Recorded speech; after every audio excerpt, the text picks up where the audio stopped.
Alors, à l'ordre, s'il vous plaît, ayant constaté quorum, je déclare la séance de la Commission de l'agriculture, des pêches et de l'énergie et des ressources naturelles ouverte. La commission est réunie afin de poursuivre l'étude détaillée du projet de loi 69, loi assurant la gouvernance responsable des ressources énergétiques et modifiant diverses dispositions législatives. Madame la secrétaire, est-ce qu'il y a des remplacements? Oui, Monsieur le Président. Monsieur Piconnet-Marquette est remplacé par Mme Garceau-Baldwin et Monsieur Fortin-Pontiac par Mme Cadet-Bourassa-Sauvé. Merci beaucoup. Alors, lors de l'ajournement des travaux hier, nous étions à l'étude de l'amendement présenté par le député de Jacques Cartier. Est-ce qu'il y a d'autres interventions sur cette proposition d'amendement qui est d'ailleurs affichée à l'écran au moment où on se parle? Alors, oui.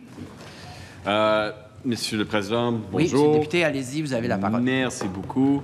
Hier, on était en train de discuter cet amendement encore qui était proposé par M. Pinon, le chair de gestion du secteur de l'énergie d'HEC Montréal.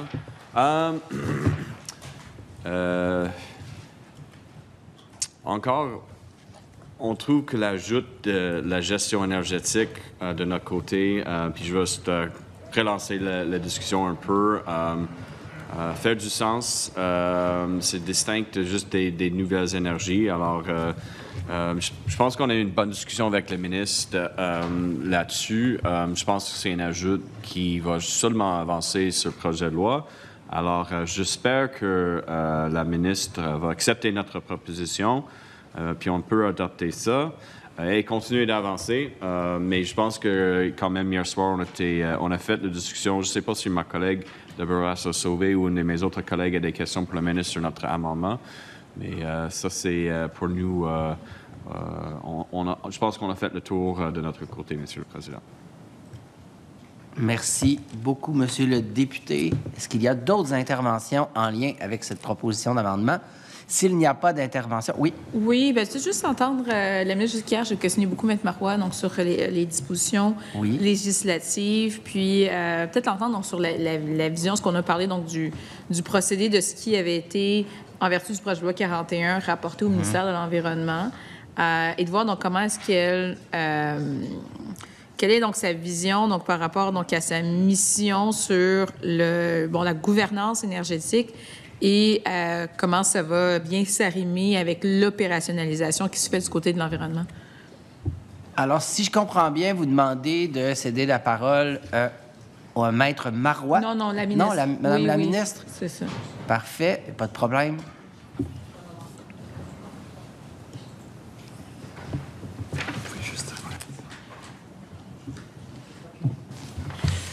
Monsieur le Président, on a des articles subséquents là, qui vont aborder cette question-là. On aimerait ça les repérer.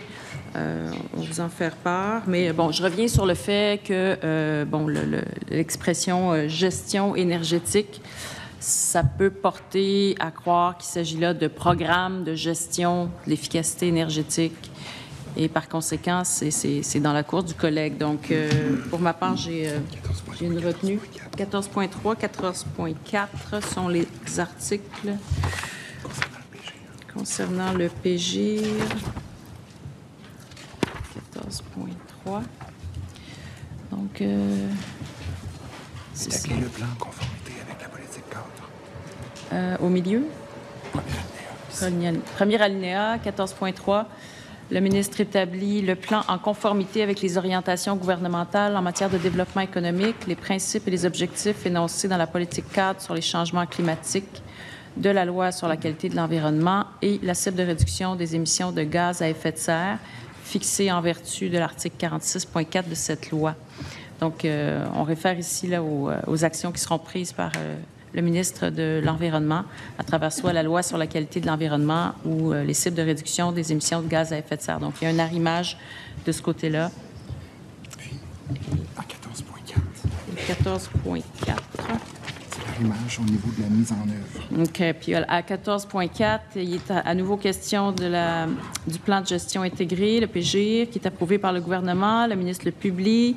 Et ensuite, on dit, à la toute fin, la mise en œuvre de la politique cadre sur les changements climatique tient compte du plan. Donc là aussi, il y a une connexion entre ce que fait le ministre de l'Environnement et ce que nous allons faire à travers le PL 69 et le plan de gestion intégrée. OK. Puis est-ce que la ministre trouve ça logique que les aspects d'efficacité énergétique soient allés au ministère de l'Environnement, dans le cadre du PL 41? Oui, tout à fait. C'est des programmes qui ont eu un beau succès jusqu'à maintenant, qu'on essaie de renforcer aussi dans le contexte de la transition énergétique et qui sont dans une approche pleinement environnementale. Donc, pour moi, il est logique aussi que ces programmes-là relèvent du ministre ou de la ministre de l'Environnement et que ce soit compatible. Dans la mesure où ces arrimages-là sont précisés aussi dans le projet de loi, ça vient créer la connexion. OK. Merci, M. le Président. Je pense qu'on aura l'occasion de parler de gouvernance énergétique amplement avec le PG. Merci. Ça fait plaisir, Madame la députée. Parfait. Est-ce qu'il y a d'autres interventions en lien avec cette proposition d'amendement? S'il n'y a pas d'autres interventions, nous sommes prêts à passer aux voix pour cette proposition d'amendement. Oui, Monsieur le député. Parfait. Avec plaisir, par appel nominal, Madame la secrétaire. Pour, contre, abstention, M. Kelly-Jacques-Cartier. Pour. Mme Cadet-Bourassa-Sauvé. Pour. Mme Fréchette-Sanguinet. Contre. M. Bussière-Gatineau. Contre. M. Tremblay-Dubuc. Contre. M. Sainte-Croix-Gaspé. Contre. M. Bernard Rouen-Noranda-Témiscamingue. Contre. M. Boisier-Maurice Richard. Abstention. M. Montigny, René Lévesque. Abstention. Alors, la proposition d'amendement est d'effet rejetée. Merci. Alors, sans plus tarder, nous revenons à l'étude de l'article. Je crois qu'il y a d'autres propositions d'amendement si... C'est ça, vous avez... Oui, parfait. J'attends la proposition. Je crois qu'il y en a une. On pourrait suspendre les travaux quelques instants, le temps de la transmettre. Merci. Nous reprenons donc nos travaux. Nous sommes toujours à l'article 4 du projet de loi 69. Nous avons donc une nouvelle proposition d'amendement qui est présentée, si je ne m'abuse, par le député de Maurice Richard. Est-ce que c'est bien ça, Monsieur le député? Parfait. Merci beaucoup. Il est affiché présentement. Je vous laisse la parole, Monsieur le député.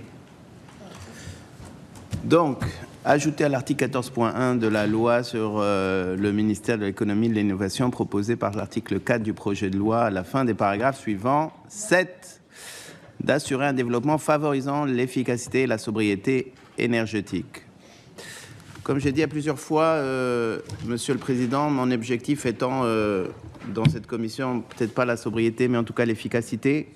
Si la ministre trouve que cet amendement est bon, je ne vais pas le défendre plus que ça. Sinon, je vais le défendre. Fait que j'écouterai Madame la ministre avant de développer. Juste avant de laisser la parole à Madame la ministre, je veux juste être sûr, un petit point de forme. À la fin, le paragraphe suivant. Il semble y avoir qu'un seul paragraphe. Juste vérifier avec vous. Je veux juste être sûr. Parce que je ne veux pas déposer un nouvel amendement, puis retirer, etc. Là. Je veux juste m'assurer avec consentement de tout le monde. On va faire une correction de forme, c'est correct? Correction de forme. Parfait. Madame la ministre, je vous laisse la parole. Je vais prendre un petit 2 minutes. Parfait. On va suspendre quelques instants. Merci. Alors, nous reprenons nos travaux. Madame la ministre, vous avez la parole. Excellent. J'ai eu le temps de finir mon bonbon.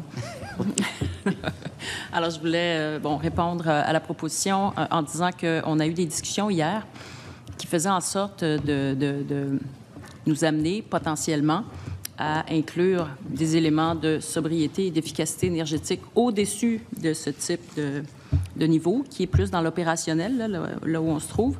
Donc, en fait, j'apprécierais que le député reconnaisse qu'il y a des discussions qui vont être à venir.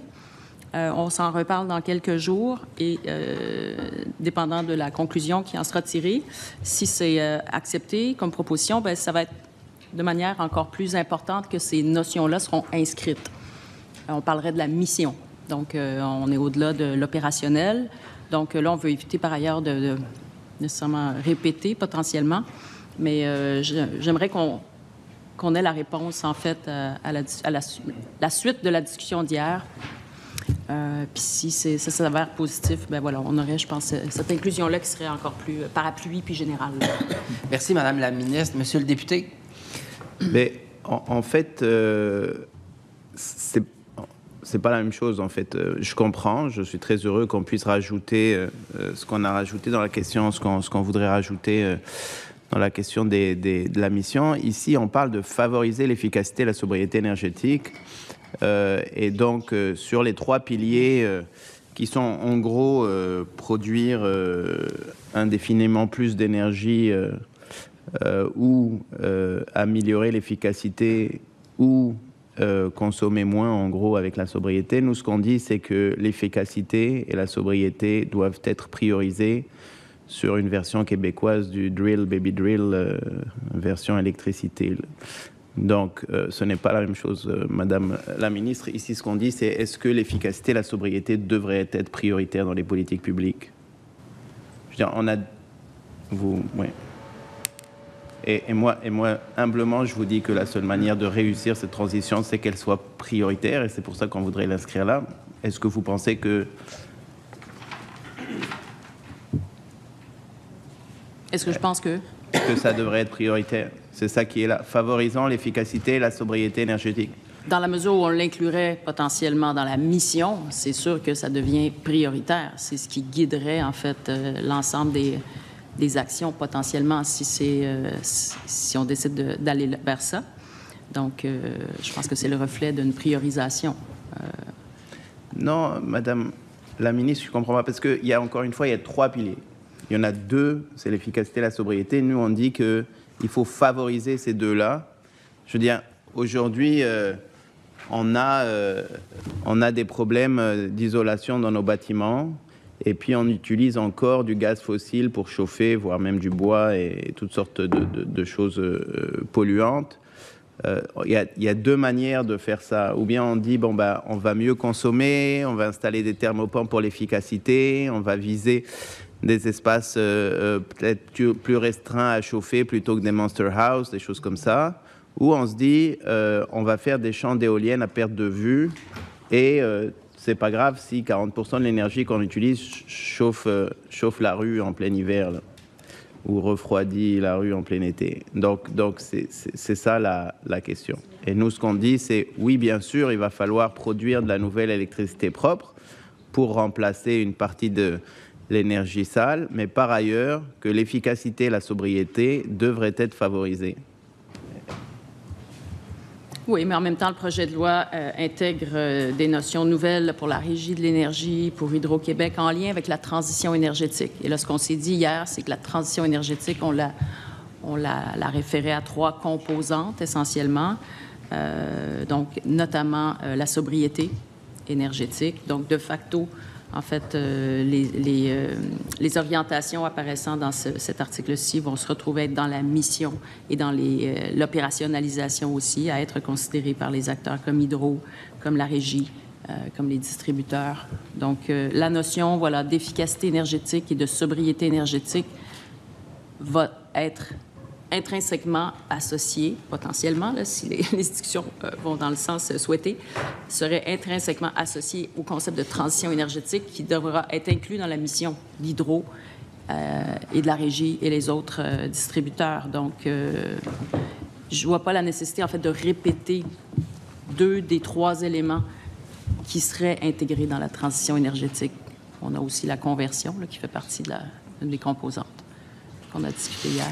Mais moi, je vais vous dire, d'abord, encore une fois, ici, on parle de favoriser 2 des 3, effectivement. Et donc, ce n'est pas juste dire qu'il y en a 3. Ici, on a 2 qu'on favorise, qui est l'efficacité et la sobriété. Et moi, je pense que ça serait important, d'abord parce qu'en favorisant ces 2-là, c'est une condition de la réussite de cette transition. Peut-être que vous êtes en désaccord avec moi. À ce moment-là, j'aimerais bien vous entendre. Et puis, deuxièmement, malheureusement, si on dit juste que ça peut être l'un ou l'autre ou le troisième, sans dire qu'on doit favoriser l'efficacité et la sobriété, on peut se retrouver à juste jamais faire de sobriété. Je vous mets au défi, Madame la ministre, de me dire quelle est la politique de sobriété qui a été mise en place sur les 7 dernières années depuis que la CAQ est arrivée au pouvoir. Je serais curieux que vous puissiez m'en nommer juste une. Écoutez, moi, je vois pas la nécessité d'en distinguer 2 parmi les 3. Je pense que les 3 sont des orientations à suivre, à prendre, avec celle de la conversion également, parce qu'il y en a pour qui passer d'un mode d'alimentation énergétique thermique à un mode renouvelable va être déjà un grand pas. Donc, je trouve important de mettre en relief aussi, en fait, de mettre en priorité cet élément-là de conversion. Et voilà, les 3 pour moi sont sur un pied d'égalité, je vous dirais. Conversion, sobriété, efficacité. Mais déjà, sobriété et efficacité, ça, c'est 2 éléments qui pointent un peu dans le même sens. Réduire la consommation d'énergie pour le même output, permettez l'anglicisme, tout comme la sobriété énergétique, ça pointe quand même dans un sens similaire, qui est différent de la conversion. Fait qu'en soi, d'en avoir 2 sur 3 qui pointent dans cette orientation-là, d'y aller avec retenue au niveau de la consommation énergétique, je pense que le message quand même est fort. Mais vous avez raison, Madame la Ministre, en disant que quand on passe, par exemple, d'une voiture à essence à une voiture électrique, on fait les 2. On fait de la conversion et de l'efficacité, parce qu'effectivement, un moteur électrique consomme en gros moins de joules qu'un moteur à explosion à essence. Maintenant, pour la sobriété, honnêtement, je ne le vois pas. Est-ce que vous pourriez... Bon, vous n'avez pas été capable de me donner un exemple de politique de sobriété à moi. Je peux vous donner un exemple, ILO, le programme ILO d'Hydro-Québec. Ça, c'en est un programme de sobriété? Sobriété intellectuelle. Sobriété énergétique. En quoi excusez-moi, je vois que ILO, c'est de l'efficacité, mais en quoi c'est de la... Ah, parce qu'on diminue le chauffage. Ben parce qu'on diminue le chauffage. Okay. Oui, on réduit les thermostats. Donc, on se veut sobre, même au moment où on est dans la maison, dans l'unité d'habitation, parce qu'on peut penser que l'efficacité énergétique, c'est l'efficacité d'un appareil comme tel. Mais là, je pense qu'il y a une question d'autocontrôle, faisant en sorte de réduire d'une manière volontaire ce qu'on aurait eu l'habitude de faire, mais qu'on ne fera pas, qu'on s'abstiendra de faire, parce qu'on veut contribuer justement à un élan de sobriété énergétique puis de réduction de la consommation de l'énergie par capita. On est, voilà, dans une orientation de sobriété, là, avec ILO, je crois. Fait que juste pour être sûr, et puis honnêtement, encore une fois, donc ce qu'on avait dit hier, c'est il y a la possibilité de rajouter dans la mission la définition même et j'espère franchement qu'on aura au moins ça, c'est la définition, le triptyque qui entoure le développement énergétique. Et là, ce qu'on dit, c'est qu'il faut favoriser deux des 3. Vous êtes contre qu'on favorise 2 des 3. Vous n'êtes pas prête à dire, non, l'efficacité, la sobriété devraient être favorisées. C'est bien ça que j'entends là. 3 composantes s'équivalent. Mais ce que je dis, c'est que néanmoins, 2 des 3 composantes pointent quand même dans une direction de réduction de la consommation par capita ou par entreprise, donc un meilleur usage, parce qu'on parle d'efficacité et de sobriété. Donc, déjà, moi, je trouve que parmi les 3 composantes, le fait qu'il y en ait 2 qui pointent dans le sens de retenue de la consommation, en soi, c'est un message qui est fort quand même. Mais, Madame la Ministre, je ne comprends pas comment vous dites qu'ils s'équivalent. On a eu des spécialistes dans cette commission qui nous ont expliqué à plusieurs reprises que ce qu'on appelle les négawatts, c'est-à-dire les mégawatts qu'on ne consomme pas, nous coûtent moins cher que ceux qu'on produit de nouveau. Donc, ils ne s'équivalent pas. Là. On a intérêt à être plus efficace et plus sobre par rapport à faire des champs d'éoliennes à perte de vue partout sur le territoire. Là. La troisième composante, ce n'est pas de la production énergétique, c'est de la conversion.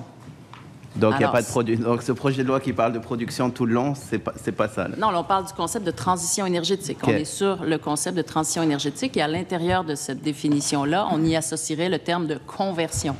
Donc, il y a quand même une réduction des gaz à effet de serre, normalement, lorsqu'on parle de conversion, parce qu'on parle d'une énergie fossile, par exemple, à une énergie renouvelable. Donc, en soi, il y a quand même un geste de meilleur usage de l'énergie, en fait, d'augmentation de l'usage de l'énergie renouvelable. Donc, dans la transition énergétique, il n'y a nulle part la production de plus d'énergie. Pardon? dans la transition énergétique, il n'y a nulle part la production de nouvelles énergies, c'est ça qu'on dit. On dit qu'il y a un triptyque. On parle d'un bassin d'énergie quand même existant. On ne fait pas que de la transition, on fait aussi du développement économique. Il y a aussi cette notion-là qui accompagne la transition énergétique. Et voilà, il y a quand même un plan de développement qui est intégré dans le mandat puis le plan d'action d'Hydro-Québec. Mais là, si on se limite à l'aspect transition énergétique, il y a 3 composantes, dont ces 2-là et celui de la conversion. Mais on s'entend que la conversion, étant donné que 50% de l'énergie en joule qu'on consomme n'est pas de l'énergie propre, c'est de la production de la nouvelle électricité, là. Bien, ça peut être aussi de la conversion, ça peut être aussi de l'efficacité énergétique qui va suivre. Madame la ministre, 50% de l'énergie qu'on consomme, c'est de l'énergie fossile. Il faut la remplacer par l'énergie électrique. Vous ne pouvez pas me dire ça. Il y a aussi d'autres choses. Il y a peut-être aussi d'autres choses. Mais le 180 milliards qu'on doit investir, c'est principalement ça. Non? Oui, mais qu'on voudra réduire petit, au là, fil 180 du temps. milliards, si on peut, me permettre. Là. On se donne l'objectif de le réduire, justement, ce volume-là, au fil du temps. Justement. Juste un instant, Oui. juste pour assurer la fluidité, mais j'aimerais juste pas que vous parliez en même temps. Fait que si ça continue, je vais demander de s'adresser à la présidence, mais je vous laisse quand même aller, là. Je trouve l'échange intéressant. C'est noté, Monsieur le Président. Je vais être patient et vigilant.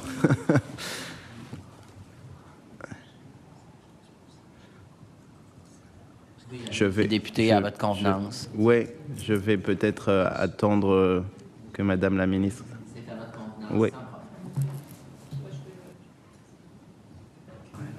Merci. Oui, on me rappelle, je pense que c'est d'intérêt pour notre discussion, que dans C'est puissant,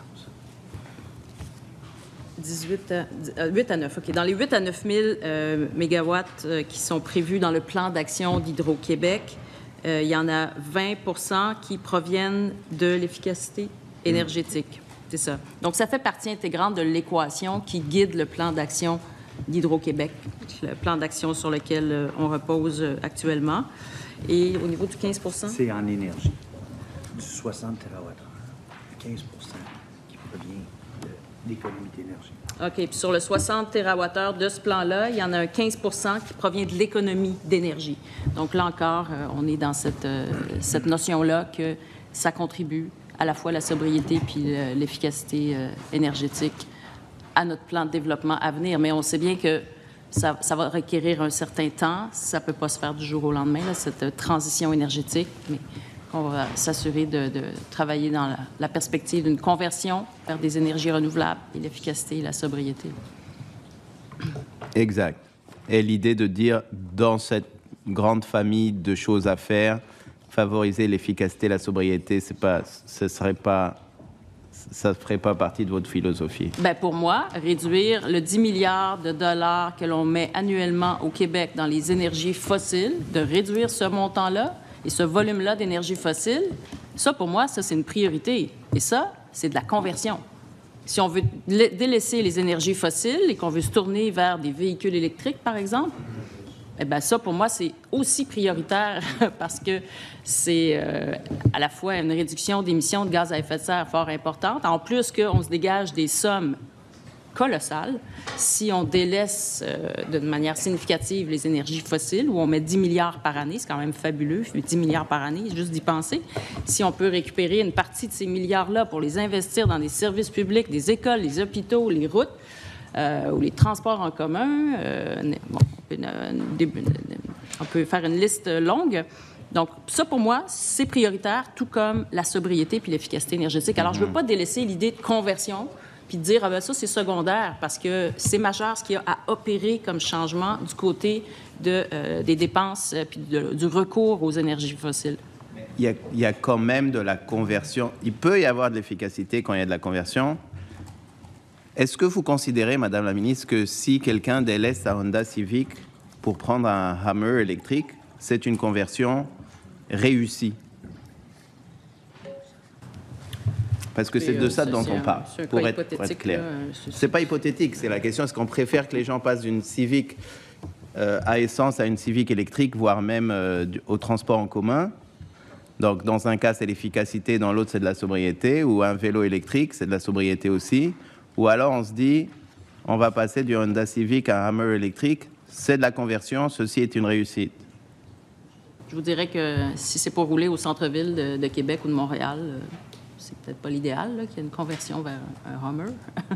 Mais aussi électrique soit-il. Mais tout dépend de l'usage qui doit être fait par la personne du véhicule.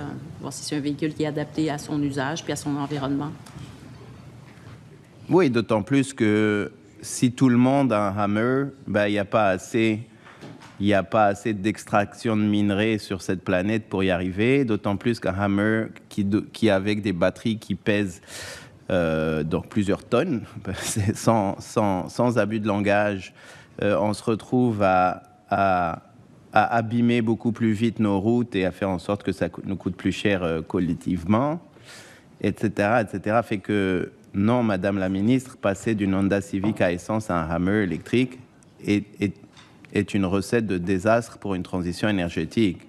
Et c'est pour ça que la conversion en elle-même devrait être vue dans une lecture d'efficacité et de sobriété. Moi, je ne peux pas croire qu'en 2025, cet amendement-là fait l'objet de autant de conversations en tout respect. Je veux dire, c'est assez évident qu'il faut favoriser l'efficacité et la sobriété. Il n'y a pas une seule des personnes qui est venue nous parler dans cette commission qui nous a dit l'inverse. Ils nous ont juste tous dit ça. Là. Il n'y a personne de raisonnable qui pourrait dire autre chose. Là. Et je suis persuadé que la raison peut l'emporter de temps en temps dans cette commission. Fait que je vous demanderai de réfléchir plus aux arguments que je vous propose, parce que ils sont quand même assez évidents dans une perspective de lutte contre la crise climatique. Bien, je vous référais en fait au PEV, plan pour une économie verte, où là, vraiment on réitère en fait cette importance d'avoir une sobriété puis une efficacité énergétique. Et encore une fois, dans la mesure où on inclurait ces concepts-là dans la mission, chose que j'espère qu'on pourra inclure. Pour moi, c'est qu'on vient souligner quand même à gros traits l'importance de ces deux concepts-là.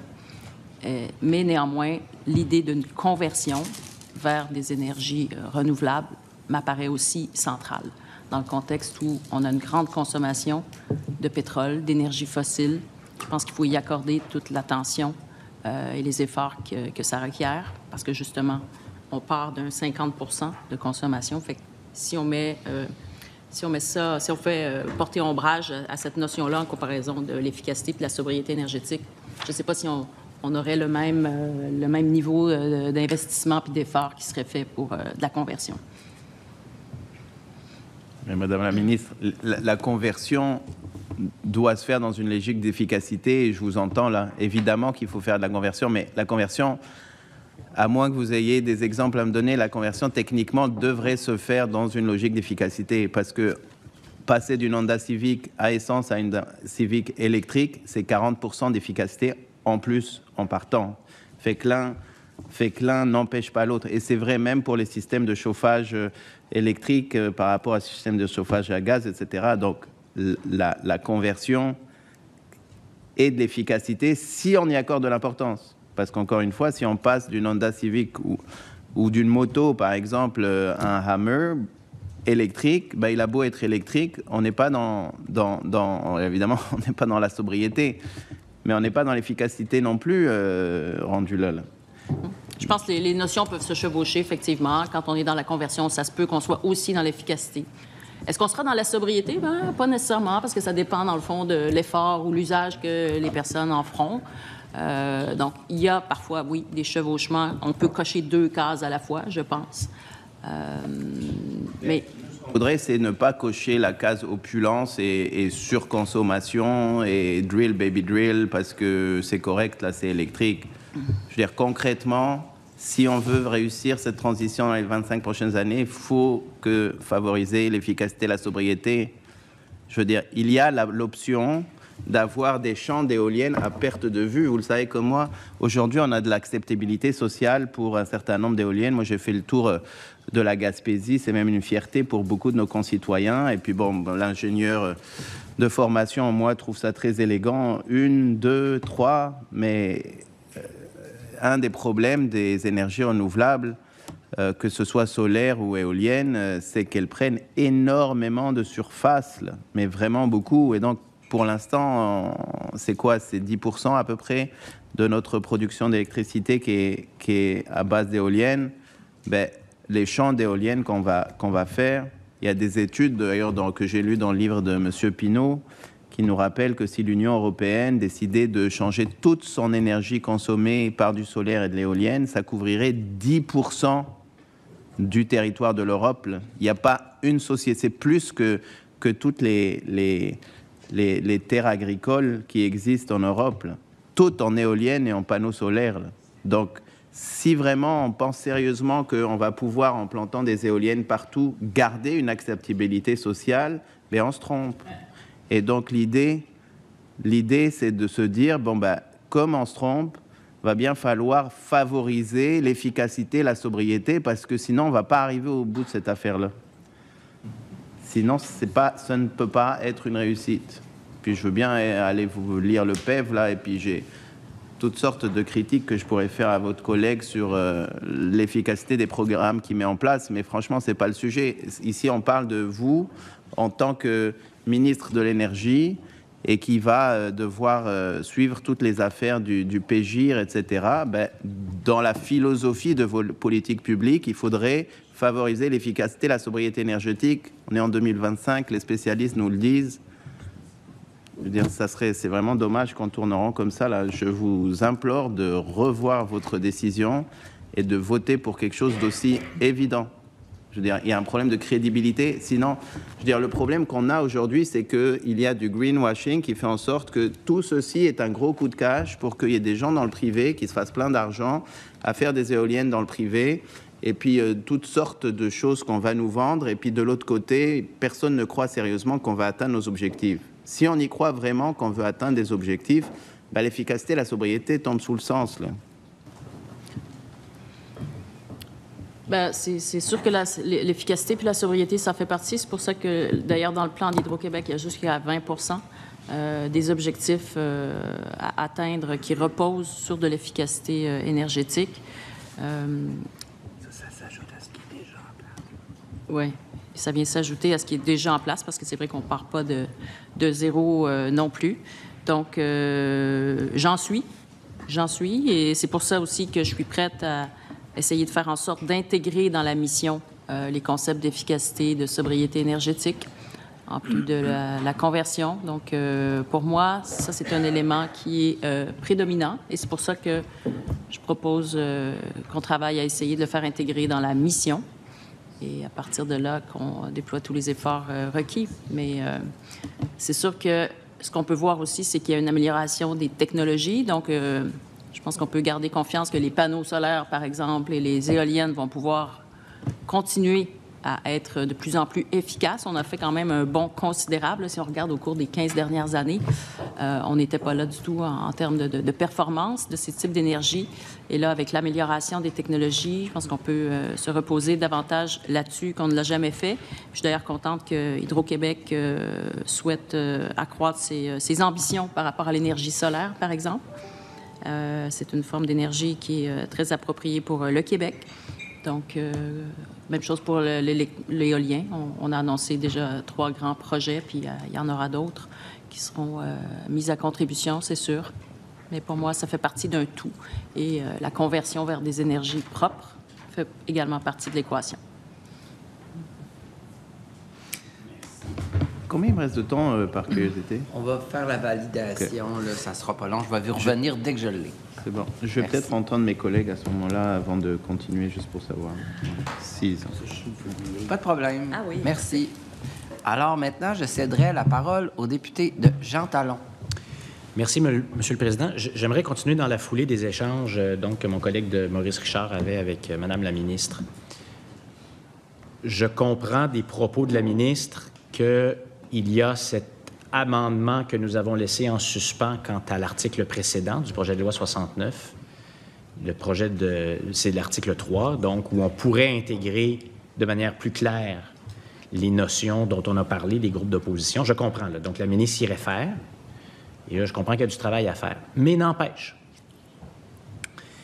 Ici, on est dans l'article qui indique quelles sont les responsabilités de la ministre dans l'accomplissement de sa mission, en rapport avec l'article précédent, donc. Et quand on parle des conséquences sur ce projet de loi et sur notre travail du fait qu'on n'a pas le plan du gouvernement du Québec et on n'a pas eu la vision, l'impact, c'est qu'on ne sait pas exactement à quoi sert la boîte à outils qu'on s'est donnée, le projet de loi. Ou sinon, il faut regarder ce qu'elle nous dit. C'est quoi les outils dont on parle dans le projet de loi? Parce que si, par exemple, la vision ou le plan du gouvernement insiste très fortement sur l'efficacité énergétique, sur la sobriété, bien, il va y avoir beaucoup d'outils, puis on va avoir beaucoup de mots dans le projet de loi qui vont en parler. Par contre, si ce n'est pas ça sa vision, puis la vision, c'est de construire des barrages, de développer la capacité, puis de produire toujours encore plus d'énergie, bien, le projet de loi, c'est ce qu'il va le dire. Et jusqu'à maintenant, on a foison de dispositions dans le projet de loi, notamment dans le cœur du projet de loi, qui parlent de la capacité de production et du développement de la capacité de production, mais on n'a presque pas de mots qui font référence à la décarbonation, à la carboneutralité, à la poursuite des objectifs. Et je comprends encore une fois qu'il y a une partie de la responsabilité qui appartient au ministère de l'Environnement, soit. Mais ça n'empêche pas que dans la gestion énergétique du Québec, c'est important de bien circonscrire quel est le rôle de la ministre. Et là, voyons voir cet article 14.1. Il y a 6 paragraphes actuellement. Donc, pour l'accomplissement de sa mission en matière d'énergie, la ministre est responsable de 1. De quoi parle-t-on dans 1? Stimuler et promouvoir la production d'énergie et le développement de nouvelles filières. Production. 2. Contribuer au développement et à l'accroissement de la fiabilité de la résilience des infrastructures. Fait que là, on parle encore de capacité de production. 3e, d'assurer le maintien des approvisionnements et l'équilibre entre les sources d'énergie disponibles. On est encore dans la production. 4e, d'assurer le contrôle et l'exploitation de toutes les forces hydrauliques. Capacité de production. 5e, favoriser le développement des activités d'Hydro-Québec. Plus d'activités. Capacité de production. 6e, veiller à la qualité des produits énergétiques. Mais on parle encore des produits énergétiques. Donc, les 6 paragraphes de cet article parlent de la même thématique.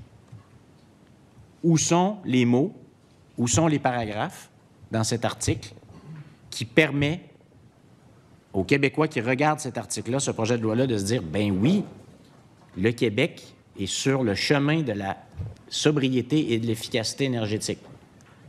Est-ce que la réponse qu'on va avoir à chaque fois qu'on va réfléchir à la façon dont on énonce la mission de la ministre, on va dire, oui, c'est écrit quelque part dans la définition de, puis si tu vas voir le sous-paragraphe des fins caractères de ça, tu vas peut-être trouver quelques mots sur l'efficacité et la sobriété énergétique, où on veut que le projet de loi reflète l'intention. Donc, en l'absence de plan du gouvernement, ce que je continue à déplorer, est-ce qu'on ne pourrait pas s'assurer que le projet de loi, lui, est clair sur un certain nombre d'objectifs? Parce que un projet de loi, puis les lois, le cadre législatif du Québec, il s'interprète en fonction des règles d'interprétation législative. Les articles s'interprètent les uns par rapport aux autres, et c'est d'abord dans le texte même des projets de loi qu'on doit chercher, ou des lois adoptées, qu'on doit chercher l'intention du législateur. Donc là, ici, donc je pose la question, cela étant dit, pourquoi ne pas parler plus clairement d'efficacité, de sobriété, puis qu'à chaque fois, on se dit, oui, peut-être, mais il faudrait que je voie, il faut être prudent, mais quand on parle du reste, de la production, du développement de la capacité, qui, en soi, est importante, là. Je ne suis pas en train de dire le contraire, mais il ne semble pas y avoir cet équilibre. Donc, pourquoi on ne retrouve pas les mots clairement? Est-ce qu'il y a une timidité de la part de la ministre ou du gouvernement? Si oui, pourquoi? Oui, Monsieur le Président. Je rappelle aussi qu'il y a mon collègue à l'environnement, qui est en matière d'efficacité énergétique, celui qui opérationnalise cet objectif-là. Puis j'aimerais ça d'ailleurs rappeler une annonce qu'il a faite il y a quelques mois de ça, je crois que c'est en juin dernier, où on annonce que pour la première fois, le plan pour une économie verte accorde maintenant une grande importance à la sobriété énergétique. Donc, on rappelle que le gouvernement mise sur une plus grande sobriété énergétique pour atteindre les cibles de réduction de gaz à effet de serre en y consacrant plus d'1 milliard de dollars. Donc, déjà, il y a des actions qui ont été annoncées, il y a des décisions qui ont été prises pour s'engager pleinement avec des sommes considérables. On parle d'1 milliard de dollars pour de la sobriété énergétique. Maintenant, on ne peut pas reposer que sur l'efficacité ou la sobriété énergétique pour répondre aux besoins des prochaines années. D'une part, la population va croissante, mais par ailleurs, on est dans une période de transition énergétique. Puis la transition énergétique, ça veut notamment dire de la conversion. Donc, on veut réduire notre usage des énergies fossiles pour reposer davantage vers des énergies renouvelables. Or, cette énergie renouvelable-là, il va falloir, entre autres, la produire. Parfois, on va pouvoir l'économiser, parfois, on va pouvoir s'abstenir de l'utiliser. Puis c'est pour ça pourquoi le plan d'Hydro-Québec, qui est le plan sur lequel on repose, le plan d'Hydro-Québec compte pour jusqu'à 20 d'efficacité énergétique pour les prochaines années. Donc, déjà, ça fait partie intégrante. Mais par ailleurs, si on veut faire cette transition énergétique-là, on ne peut pas penser qu'avec le même volume d'énergie renouvelable, qu'on va pouvoir répondre à davantage et davantage et davantage de besoins. Donc, cette conversion-là, elle va pouvoir s'opérer pleinement dans la mesure où il y a aussi un rehaussement de notre production à partir de sources renouvelables. Alors, c'est le plan dans lequel on est engagé, mais ça va requérir notamment de la production énergétique. Bon. Encore une fois, là, prenons un Québécois qui regarde l'article 14.1 qui détermine les responsabilités de la ministre. Il voit ces 6 paragraphes-là qui parlent de production. Est-ce que la ministre trouve que ça représente bien l'équilibre qu'elle cherche à établir et qu'elle mentionne elle-même en réponse? Est-ce qu'elle voit cet article-là, là, pour monsieur et madame qui regardent l'article, vous pensez, qui va dire « Ah ben oui, vraiment, la ministre, elle est responsable quand même de s'assurer qu'on va favoriser l'efficacité et la sobriété énergétique? » Bien, si on réfère à la mission de laquelle on a discuté hier, je pense que oui. Là, la vision est globale et complète.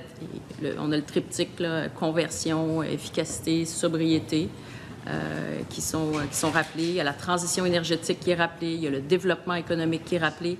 C'est un tout. On ne peut pas réitérer chacun des objectifs à chacun des articles non plus. Alors, je pense que c'est la mission qui doit être le plus parlante et qui, suivant les discussions qu'on a eues hier, serait rassembleuse de l'ensemble des dimensions. Bien là, j'annonce à la ministre que c'est une thématique qui va revenir souvent. Parce que dans les consultations particulières, celles et ceux qui les ont écoutées puis qui ont porté attention, beaucoup de gens sont venus nous dire « Ce projet de loi est peinturé bord en bord sur la production, mais on trouve à peu près rien sur la transition énergétique, sur l'efficacité et la sobriété énergétique, alors que c'est une intention affirmée. »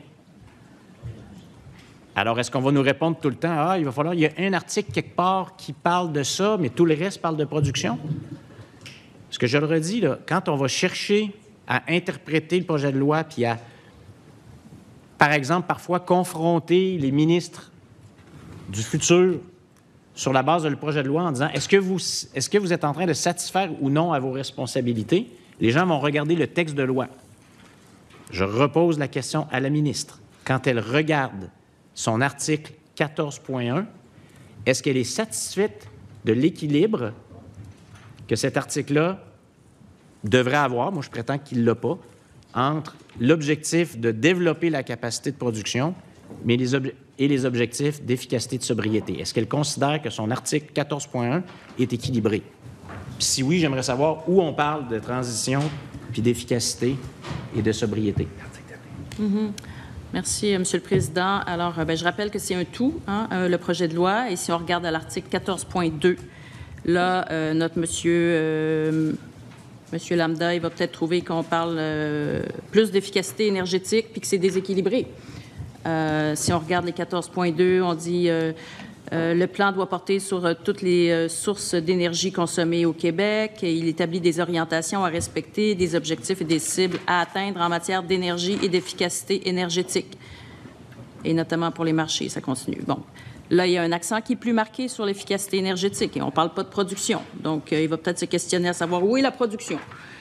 Je pense que la mission va être plus parlante parce que elle est le chapeau, le parapluie dans lequel s'inscrit l'ensemble du projet de loi et c'est à ce stade-là qu'il faut parler de l'ensemble des dimensions qui vont être mises à contribution et non pas à l'échelle de chacun des articles parce que là, on se trouverait à renommer très régulièrement, très fréquemment l'ensemble des objectifs. La ministre a beaucoup évoqué les fonctions de son collègue ministre de l'Environnement. Donc là, est-ce que la ministre ne craint pas, quand maintenant l'article 14.1 tel qu'il est actuellement, sans considérer la proposition d'amendement, qu'on se retrouve dans une position où au Conseil des ministres, bien, tu as un ministre de l'Environnement, lui, il s'occupe des cibles, puis il s'occupe de la décarbonation, mais la ministre de l'Énergie, elle, sa job, c'est de soutenir, de stimuler, de promouvoir la production d'énergie ainsi que le développement des nouvelles filières énergétiques. Bon, certains pourraient dire que dans ces derniers temps, quand on a questionné le ministère de l'Environnement, il avait l'air d'être pas mal, lui aussi, dans le développement des nouvelles filières. Mais bon, ça, c'est une autre question. Mais là, est-ce qu'on veut des lois qui se contredisent ou on veut des lois qui sont arrimées les unes avec les autres? Parce que moi, je leur ai dit, je regarde ça, puis ça va être comme ça dans plusieurs autres articles, là. Le projet de loi 69, plusieurs sont venus nous dire, c'est un projet de loi de développement de la capacité de production qui parle à peu près pas, puis qui nous met pas sur la route, qui parle à peu près pas de décarbonation puis de transition, puis qui nous met pas dans la route de l'efficacité et de la sobriété énergétique. Qu'est-ce qui explique? Bon, d'abord, je vais arriver avec ma deuxième question, mais est-ce que la ministre ne craint pas qu'il y ait un problème entre les fonctions du ministère de l'Environnement et du ministère de l'Énergie si on n'inscrit pas au cœur du projet de loi des dispositions claires sur la transition, l'efficacité et la sobriété?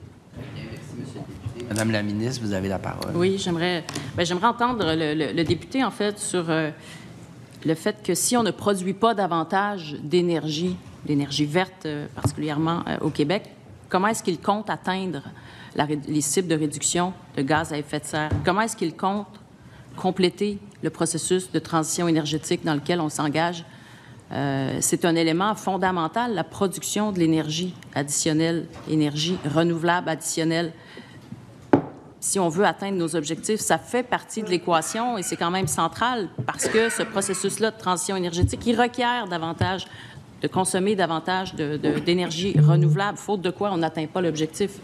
Donc, pour moi, il y a une incohérence si on pense s'en remettre essentiellement qu'à l'efficacité énergétique et à la sobriété énergétique, parce qu'on ne pourra pas atteindre, à moins que le député ait une recette magique, mais j'aimerais ça l'entendre. Comment atteindre nos objectifs de transition énergétique si on ne s'engage pas davantage dans de la production d'énergie renouvelable? Merci, Madame la ministre. Monsieur le député. Moi, je n'ai pas dit que j'étais contre le développement de sources d'énergie renouvelable. C'est pas ça du tout que je dis. Je dis qu'actuellement, ce projet de loi insiste fortement sur le développement de la capacité à produire, puis il parle à peu près pas de la transition énergétique, puis de l'efficacité, puis de la sobriété. Où sont les dispositions dans ce projet de loi-là qui nous mettent sur la voie d'un véritable programme de rénovation de tous ces logements très mal isolés dans les quartiers plus modestes de Montréal, de Québec, puis de partout au Québec? Il y a plein de gens qui sont venus nous parler de ça ici en consultation particulière, qui ont dit il faut qu'on parle de ça pour réduire la facture d'électricité, pour que ce ne soit pas ces mêmes gens-là qui gèlent l'hiver et que ça leur coûte trop cher de chauffage. Il n'y a presque rien là-dedans. Puis on pourrait en parler de plein d'autres programmes d'efficacité et de sobriété énergétique. Mais c'est ça qu'on dit. C'est pas de dire on enlève tout ce qui est de développement de capacité. Pas du tout. Moi, ma formation politique a salué un certain nombre des projets qui viennent d'être annoncés, parce que si c'est des projets qui sont bons pour le Québec, tant mieux. S'il y a de l'acceptabilité sociale, tant mieux. La question, c'est que ce projet de loi-là, qui nous est présenté sans plan, sans vision du gouvernement, c'est ce qu'on a confirmé encore hier et la semaine dernière, il semble pencher d'un côté. Il est comme la tour de Pise. C'est ça le problème, puis c'est là-dessus que je questionne la ministre. Pourquoi une telle timidité à avoir des articles clairs et des dispositions claires qui disent « c'est ça notre intention », bien, on l'écrit dans le projet de loi. Parce que si ce n'est pas écrit dans le projet de loi, pourquoi? Est-ce que c'est parce que c'est pas ça l'intention du gouvernement? C'est plate, mais c'est ça les questions qu'on se pose quand on n'a pas le plan du gouvernement, puis qu'on a seulement celui d'Hydro-Québec. Très bien. Très bien. Maintenant, la parole est à Madame la ministre. Oui, j'aimerais savoir pourquoi, aux yeux du député de Jean Talon, le plan d'Hydro-Québec n'est pas un plan. J'essaie de comprendre, mais il semblerait que, à ses yeux, c'est pas un plan. Donc, nous, c'est un plan qui nous engage jusqu'en 2035 dans une voie de développement du secteur énergétique, mais à nos yeux, comme gouvernement, c'est un plan. Par ailleurs, je reviens sur l'idée que les programmes d'efficacité énergétique sont inclus dans les responsabilités du ministre de l'Environnement. Et on n'est pas à l'heure où on a un MEIEE. L'environnement ne relève pas de mon ministère et par conséquent, les programmes d'efficacité énergétique sont sous l'aile de mon collègue à l'environnement et c'est bien qu'il en soit ainsi. Donc, nous, on donne les orientations et c'est ce qu'on fait à travers la mission, notamment, qu'on associe aux responsabilités du ministre de l'Énergie, de l'Économie. Mais par ailleurs, pour ce qui est de l'opérationnalisation, comme on sait, là, c'est le ministre de l'Environnement, notamment avec son PEV, qui sont à l'œuvre. Donc, et c'est un secteur pour lequel il y a des annonces d'1 milliard de dollars d'investissement qui ont été faits en juin dernier pour la sobriété énergétique. Je pense qu'en soi, c'est très parlant. Alors, voilà, le plan, il est là. Et notre engagement pour la sobriété énergétique, elle est là. Il est là. Monsieur le député de Jean Talon.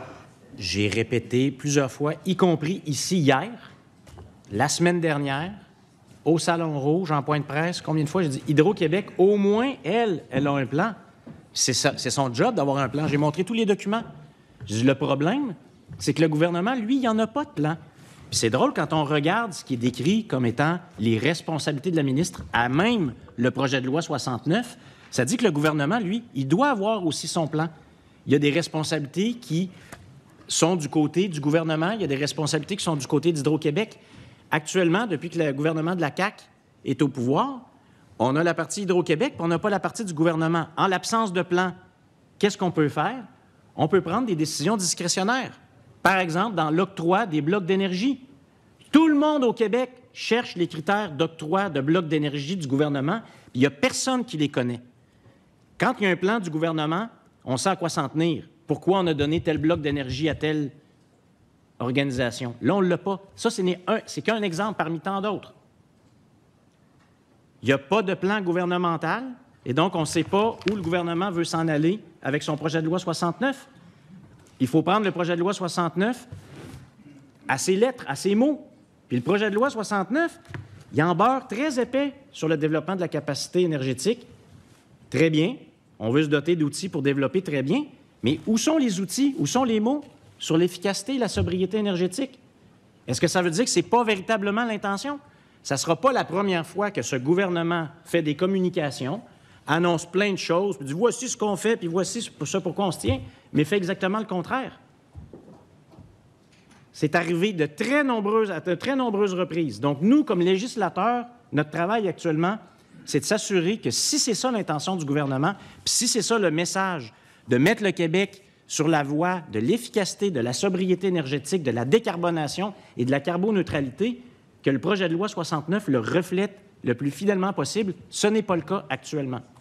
C'est très timide, puis la ministre devrait nous dire « Bien oui, je l'ai annoncé, l'ancien ministre l'a dit, on fait le projet de loi 69 pour ça, donc oui, je vais le mettre dans le cœur des responsabilités de la ministre. » Si on n'est même pas capable d'écrire ça dans les responsabilités de la ministre, est-ce que la ministre va vraiment être responsable de ça? Très bien, Monsieur le député. Madame la ministre, vous avez la parole. Oui, bien, si ce n'est pas de ce dont on a discuté hier, je ne vois pas de quoi on a discuté hier, de mettre ça au cœur de la mission. Alors, si ce n'était pas la compréhension du député de Jean Talon, j'aimerais ça qu'il me le confirme, parce que j'avais l'impression qu'on parlait justement de mettre ça au cœur de la mission. C'était ma compréhension, en tout cas. Par rapport à un plan, bien, nous, si on avait déposé un plan avant même d'adopter des missions renouvelées qui intègrent la transition énergétique, je pense qu'on aurait eu un plan qui aurait été dissonant par rapport à la mission dont on discute aujourd'hui, qui doit être renouvelée. On ne peut pas élaborer un plan, d'une part, en catimini, puis penser qu'il suscitera l'adhésion pour tous alors qu'il génère des changements importants. On veut développer ce plan-là en collaboration avec les parties prenantes, tenant compte aussi de la diversité de la réalité des régions, tenant compte de tout le champ des possibles en matière de diversification des sources énergétiques. Et c'est ce qu'on va faire au cours des prochains mois pour s'assurer justement d'un endossement et d'une adhésion du plus grand nombre d'acteurs possibles pour ce plan de gestion intégré. Une première, ça va être notre feuille de route pour les 25 prochaines années qu'on va mettre à jour aux 6 ans et qui va être notre guide. Maintenant, ce plan-là, c'est un effort, un travail colossal, costaud, qui va requérir et qui requiert déjà, en fait, des ressources importantes qu'on s'est dégagées et qu'on va mettre à contribution au cours de la prochaine année pour faire en sorte d'adopter le premier PGIR. Merci. Merci, Madame la ministre. Monsieur le député Jean Talon, vous avez d'autres interventions? Je comprends qu'il y a un pas qui sera peut-être fait avec l'acceptation, on l'espère, de l'amendement que nous avons proposé à l'article précédent du projet de loi 69. Pour l'instant, on ne le sait toujours pas. On comprend que la ministre a du travail à faire. On espère. Mais j'espère qu'on ne passera pas toute la commission parlementaire à dire bien, la seule place où on parle de ça, c'est cet article-là. Tant mieux. Je reconnais tant mieux si on fait ce pas-là. Mais c'est comme pas le plus extraordinaire. Il m'apparaît assez minimaliste. Parce que si on regarde ça, sinon la mission, il y a plein de paragraphes aussi sur l'économie, soutenir l'entrepreneuriat, la reprenation, la croissance, etc. Puis là, on reprend ça dans les responsabilités. Ça, on n'a pas de gêne à le reprendre ensuite dans l'article suivant sur les responsabilités. Mais là, quand c'est le temps de parler de la transition, ça, bien qu'il soit aussi, on l'espère, parce qu'il ne l'est pas encore. En tout cas, la transition est là, mais la carboneutralité, puis l'efficacité, puis la sobriété, on ne le sait pas encore, mais là, on serait gêné, ça, de le reprendre ailleurs. Donc, quand c'est oui, on n'a pas de problème à le reprendre ailleurs, puis à le répéter, puis à le redire, puis à le préciser, production, développement, économie, etc. Mais quand c'est l'autre, ça, non, c'est juste là, puis il reste juste là. Bien, très bien. Madame la ministre, souhaitez-vous prendre un petit moment? On peut suspendre quelques instants si vous le souhaitez, Madame la ministre. Juste pour être certain. Madame la ministre, souhaitez-vous qu'on suspende? Alors, nous allons suspendre quelques instants. Alors, nous reprenons donc nos travaux, toujours sur l'article 69. Je vous remercie pour votre collaboration, mais compte tenu de l'heure, aujourd'hui, la Commission ajourne ses travaux sine die. Merci.